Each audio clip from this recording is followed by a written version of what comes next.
Inzira y'ubuzima burya ni umuhanda udaterereye, ni umuhanda ubamo ibibazo byinshi bitandukanye kandi buri wese ahura nabyo mu buzima, habamo kurwara, habamo gupfusha, habamo inzara, hura no kwambara ubusa, habamo gusonza, habamo kwangwa, habamo kuvugwa, habamo ibintu byinshi bitandukanye. Mu by'ukuri ntabwo ari inzira igororotse. Umuntu wese wabyawe n'umugore iyo nzira yinyuramo mu gihe gito cyangwa kinini bitewe n'icyo Imana yamugeneye, ariko uko byamera kose uhura na kimwe muri ibyo.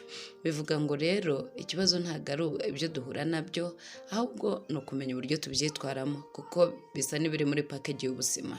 Reka rero uyu munsi muri iki gitondo mbabwire ngo tugiye kurebayo intego ivuga ngo ntabwo ari ikibazo cyangwa se ibyo uri kunyuramo bikangura Yesu cyangwa se bihamagara Yesu, ahubwo nyir'ubwite niwe umuhamagara. Imana ibahe umugisha. Ntabwo ari umuraba ukangura Yesu, ahubwo uri kuwunyuramo niwe umuhamagara. Tugiye gusoma ijambo ry'Imana riri muri Matayo, ni igice cya 8, turahera ku murongo wa 23. Ijambo ry'Imana rivuga ngo yikira mu bwato, abigishwa be bajyana nawe, umuyaga uba mwinshi mu nyanja, ubwato bwabo burarengerwa n'umuraba wisuka muri bwo, ariko we yari asinziriye. Baraza baramukangura bati, databuja dukize turapfuye. Arababaza ati, ni iki kibateye ubwoba mwabafite kwizera guke mwe? Maze arabyuka acyaha umuyaga n'inyanja, biratuza rwose. Abantu baratangara bati, uyu ni muntu ki? Umuyaga n'inyanja nabyo biramwumvira. Imana ishimwe cyane. Bari mu nyanja, bari mu bwato, harimo umuraba, harimo umuyaga, harimo intambara zitandukanye, kandi mu by'ukuri na Yesu ari muri ubwo bwato. Abigishwa be rero baza kugira ikibazo gikomeye cyane. Yesu arasinziriye kandi umuraba ni mwinshi mu nyanja, umuyaga ni mwinshi cyane, ngo ubwato burarengerwa, bibwira ko bagiye gupfa rwose. Aha mbibutsa yuko hari ikintu bagombaga kwibuka, ubwato burimo Kristo ntabwo burohama, uburimo Yesu ntabwo burohama. Nushaka kutarohama mu nyanja y'ubuzima, uzajye mu bwato burimo Yesu. Imana ishimwe cyane. Nushaka kutarohama mu bibazo uzahura nabyo, ntushake kurohama mu byago unyuramo, ntushake kurohama cyangwa kwicwa no guheranwa n'agahinda no gusinda ivutu, ukagwa ivutu kubw'intambara n'ibibazo unyuramo. Ukeneye kujya mu bwato burimo Kristo. Muri iyi nyanja ariyo si, ukeneye ubwato burimo Yesu, ukeneye kubana na Yesu, ukeneye Yesu, ukeneye Kristo mu buzima bwawe. Nta wundi muntu ushobora guhagarika umuraba cyangwa ngo aturishe umuyaga wabaye mwinshi mu nyanja.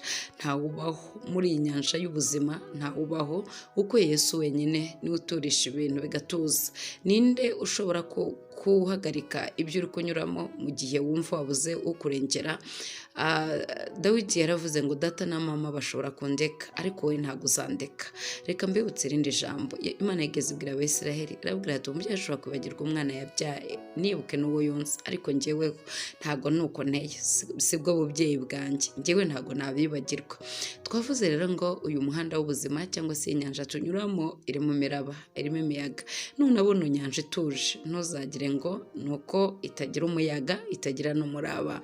Ntuzabona iterereye mu buzima bwawe, ukabona ibintu byose uri gukora biragenda, ukabona nta kibazo ufite. Ujye wibuka neza yuko inyanja igirwa n'umuraba kenshi, ibamo umuraba, ibituje kugira ngo usenge, ntabwo ituje kugira ngo uryame usinzire, ntabwo ituje kugira ngo uve mu byizerwa, iratuje kugira ngo wegere Imana cyane.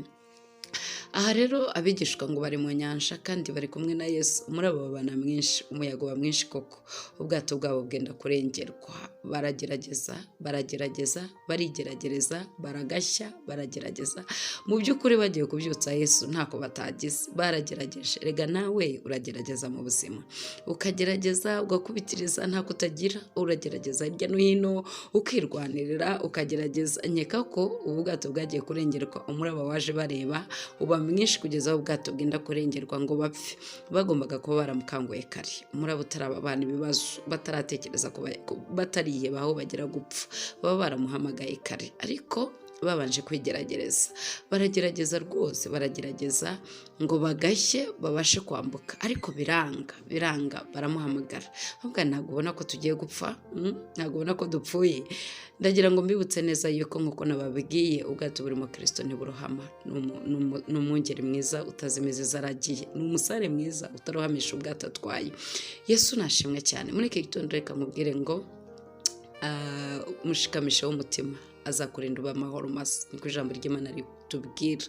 Kandi komera, uri muri we ntanyeganyezwa n'umuraba, haleluya, ntanyeganyezwa n'umuyaga, ntatinya ibyago, ntatinya amakuba. Umuririmbyi yararimbye ngo wabatinyutse ibyago byose nazakurikira umwami Yesu, ntakizamurekesha imigambi ye yo guca mu nzira ijya mu ijuru. Abamutera ubwoba bo ntazababura, bapuro ntazahura nabo mu nzira, ariko muri Kristo Yesu dufite ubutsinzi no kurushaho. Muri uru rugamba rw'ubuzima rero, Yesu ari muri twebwe. Reka nguhumurize nkubwire ngo Yesu ari muri twebwe, Yesu ari muri wowe imbere, ni umunyembaraga kandi arakiza. Dufite intego rero uyu munsi muri iki gitondo ivuga ngo ntabwo ari imiraba ihamagara Yesu, ni nyiri ukuyinyuramo umuhamagara. Sinzi ibyo uri kunyuramo bitandukanye. Umunsi umwe Abisiraheli ngo bagere imyaka irenga 400 batangira bageze ngo bakoreshwa uburetwa bitangaje. Bibiliya iratubwira ngo hanyuma batakira Uwiteka, ngo Imana imanurwa no kureba uko bameze, yumva gutaka kwabo. Ntabwo ari uburetwa buhamagara muvandi, ubwo uri kunyuramo sibwo buzaguhamagarira. Ntabwo ibyago ari byo bizagutabariza, nta mwanya bifite, nta gihe bigufitiye. Ntabwo intambara uri kunyuramo arizo zizakuvugiriza, zizagushakira ubutabazi. Icyo si igihe cyazo, zo zishinzwe kukurwanya. Ikizagushakira ubutabazi ni igiki? Ni wowe. Egera Yesu, hamagara Yesu mu bibazo uri kunyuramo, tabaza Imana, hamagara Imana, hamagara Imana, yinginge. Ni iki cyakubanya umuraba mwinshi? Ni iki cyatumye inyanja yawe y'ubuzima yihinduriza? Ni iki cyatumye isi yawe yihinduriza ukaba wenda no kurengerwa? Ni ubupfubyi, ni ubupfakazi, ni ukwiheba, ni uguhagarika umutima, ni ukwangwa, ni ugusuzugurwa. Ese ni igiki cyaguteye ubwoba? Ni igiki kiguhagaze imbere? Goliyati wawe ni uwuhe muri iyi minsi? Umusozi munini wawe? Nashimishijwe n'ijambo ry'Imana, nkunda ijambo kuko ni ijambo riraturema, ndarikunda cyane, rijya rihindura ubuzima bwanjye uko bukeye n'uko bwije. Uko mbyutse mu gitondo mpindurwa n'ijambo ry'Imana. Imana ishimwe cyane. Ikintu gikomeye maze iminsi ntekereza ni ijambo rivuga ngo wa musozi we wiyita iki imbere ya Zerubabeli? Uzahinduka ikibaya, kuko ari Uwiteka Imana ibivuze. Imana ishimwe. Ni uwuhe musozi uguhagaze imbere? Yesu yigeze abwira abigishwa be, arabwira ngo mwagira kwizera kungana n'akabuto ka sinapi, muzabwira umusozi ngo wimuke ujugunywe mu nyanja, muzabwira kiriya giti kive hariya giterwe mu nyanja.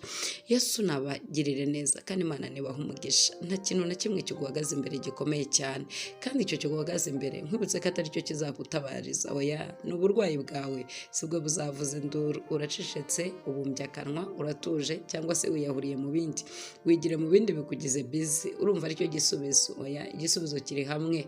Yesu ntasinziriye, ategereje ko umuhamagara. Hano ho yari yasinziriye ko ari umuntu, ntibyumvikana mu buzima. Ariko reka nkubwire ngo Yesu wawe ntaryamye, ntasinziriye, iyo aryama twashira. Haleluya, haleluya. Yesu wawe aragutegereje, muhamagare. Ushobora kuvuga ati naramuhamagaye bikomeye, yanze no kunyumva. Ntibibaho. Iki ni igihe cye cyo gukora, kubera yuko Yesu hari ibintu agira. Ashobora kukubwira ngo reka tegereza, ihangane, hari ibyo nkiri gutunganya, hari ibyo nkiri kurema. Dufate nk'urugero, ushaka kumubwira ati ndashaka kwimuka ahangaha, kandi aho uzimukira uhara atarahimuka. Natuza gatoya mbere yuko gusubiza, kugira ngo aho ugiye gutura uhara ahimuke, ntibizakubabaze. Ni uburyo bwo gutegura aho uzaba, ntukababare. Ushaka kuvuga ati Mana mpindurira akazi, ishaka kugushyiramo harimo umuntu kandi ntaravamo. Bisaba rero utegereze, hanyuma wihangane, uwo muntu abanza avemo. Ntabwo Yesu areka gutegeka inyanja ngo ituze. Ni igihe cyiwe, nta nubwo ari igihe cyiwe, ni inyungu zawe bwite nizo ziba zitaragera. Hanyuma Abisiraheli mu myaka 400 irenga na 30 bagize muri Egiputa, bwari uburyo bwo kugira ngo aho Imana ishaka kubimurira Abanyakanani bagwiza ibyaha, kuko Imana si injuste. Imana ntago irobanura ku butoni. Abanyakanani bagwiza ibyaha, nibamara kugwiza ibyaha ibakure mu gihugu cyabo, ibajugunye kure yacyo, kubera yuko ibyaha byabo nibyo byabasohoye i Kanani. Reka rero mbabwire ngo mu gutunganya cyangwa mu gutegereza k'ibyaha bigwira i Kanani, Abisiraheli bari mu buretwa. Muvandimwe, muri iki gitondo ndagira ngo wumve iyo filozofi uko imeze. Mu bikogora uri musengera no mu bikurushya uri musengera, wihubuka, kandi wikicira inzira. Hari icyo Imana irimo gukora, hari sisiteme irimo gutunganya. Imana ishimwe cyane, haleluya. Hari sisiteme irimo gutunganya, nitunganya umuraba uzatuza. Kimwe cyo ntabwo inyanja cyangwa se ubwato buri mu Kristo burohama. Ikindi ntabwo ikibazo ari cyo kiguhamagarira umwami. Oya, birasaba ko Petero akangura Yesu. Nureba ko dupfuye, Yesu akanguke. Wakibaza impamvu uyu muraba wari ugiye kwica intumwa 12 utigeze uvana Yesu mu bitotsi. Ibyo nawe uze kubyibaza. Kuki atigeze akangurwa n'uyu muraba? Nuko utavugaga cyane, nuko utaruteje ibibazo, nuko ubwato butakubitaga hirya no hino. Uratekereza umuraba mu nyanja, utekereza ubwato bukubitwa hirya bugaruka bugenda buzungamuzunga, buva hirya bugaruka hirya bwizunguza. Ibyo bitotsi byari bimeze biti. Hari icyo umwami Yesu ashaka kukwigisha ahangaha. Ndagira ngo nkubwire ngo uko bikuzunguza uko ariko kose, akeneye kuvuga, akeneye kuhamagara, akeneye kutaka, aragushaka, akeneye kukubaza ngo mbese urashaka iki? Urashaka ko nkukorera iki? Ntago nuko utekereza. Nkeka ko abigishwa be bibwiraga yuko umuraba uri buze kumukangura, kandi koko hari mwinshi byo kumukangura. Bakavuga bati okay, reka tugerageze, ariko nawe marabyumva kamemu kuki atarimo akanguka. Ubu ntabwo yumva umuraba, kubera icyo atarimo azanga dutabare. Buriya ibira ni ibitotsi gusa, bira no gusinzira gusa. Yesu arakomeza arasinzira, ariko ngo umuntu ataki. Imana ishimwe cyane. Bibiliya yaratubwiye ngo uyu munyamibabaro yaratatse Uwiteka aramwumva, amukiza ibyago n'amakuba n'akaga kari kamusatiriye. Haleluya. Ngo umuntu atake. Umuraba w'urusaku rw'umuraba ntabwo rwamuhagurutsa mu ntebe. Urusaku rw'umuraba ntirwamuhagurutsa ngo akore, ariko umwana w'Imana ngo atake. Umwana w'Imana ngo ahamagare. Yesu arabyuka, aturisha umuraba uratuza, acecekesha umuyaga uraceceka, ubwato buraterera.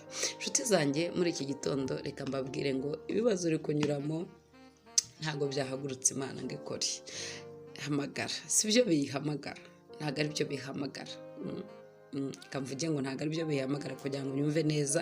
Ntaza kuvuga ngo ntibyagurutse Imana ngo ikore ukavuga ati none se urabona ari biki? Oya, ntabwo ari byo bihamagara.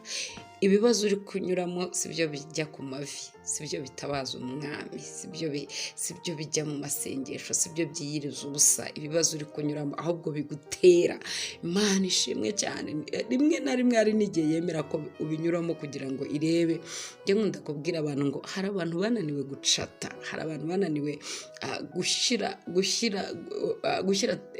gahunda ku buryo bahorana n'Imana, bavugana n'Imana uko bukeye n'uko bwije.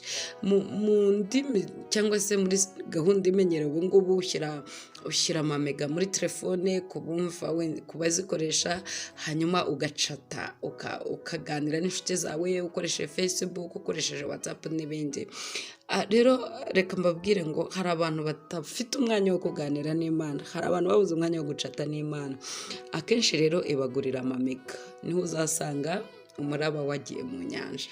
Bisaba ngo yagushyiremo mega, bikagusaba kuyibwira ngo noneho Mana ngirira neza nciye bugufi.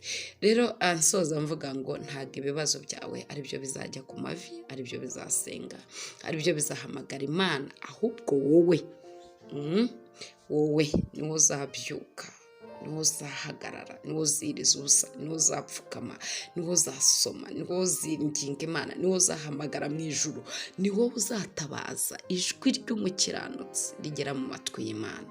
Imana igakora. Imana ibaha umugisha kandi mugire ibihe byiza. Turabakunda. Shalom shalom.